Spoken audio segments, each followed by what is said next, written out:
COVID-19 has affected our job for sure. The way we conduct our business, we don't usually work in groups. We usually are independent. We get our job task, we go out there and complete our task, our PMs, our repairs, what have you. Occasionally we have to get together with our crews, with the rest of my teammates to complete tasks, and that's where the COVID has affected us. So we make sure we have our social distancing, or we will wear our PPE, which is our mask. We will glove up. We all pretty much have our own individual tools, but when it comes to bigger power tools, we have to share them. So we have to make sure that we clean them, maintain our equipment, and to make sure that the next person coming behind me is not going to inadvertently get affected or touch anything that I have touched. So we always go out of our way to clean up our equipment before we put it back. The supervisor was pretty good. We were ourselves aggressive in picking up any local sourced masks, disinfectant, gloves that we needed. If we saw them online, we had permission from our supervisor to go out there and purchase it, and we did. Most of our buildings are empty now because of the COVID. Everybody, a large amount of our personnel are remotely working out of home. Yes, dealing with the COVID, our shifts were changed.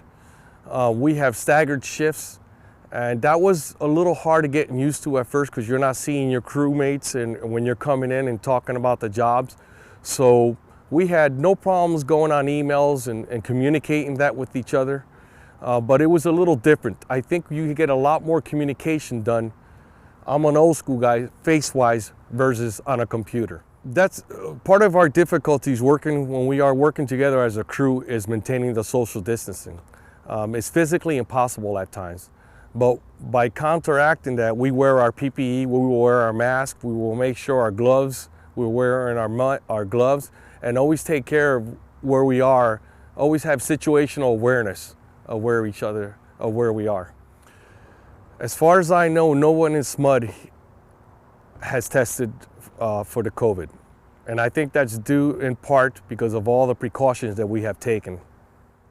The COVID regulations, I think we are relaxing a little bit, but we're still have it in our back of our minds constantly. And I think that's a smart way to go upon it. When we go to substations, if there's substation crews there, we try to maintain a distance. You still have that camaraderie, you say hello, you communicate, but you try to give each other distances as far as coming in and out of the buildings and conducting your work tasks. Working for a utility now for a number of years, 30 years now, it's built-in ingrained upon us. I was in a winter storm in 1996 where over 2.5 feet of snow fell in a 24-hour period.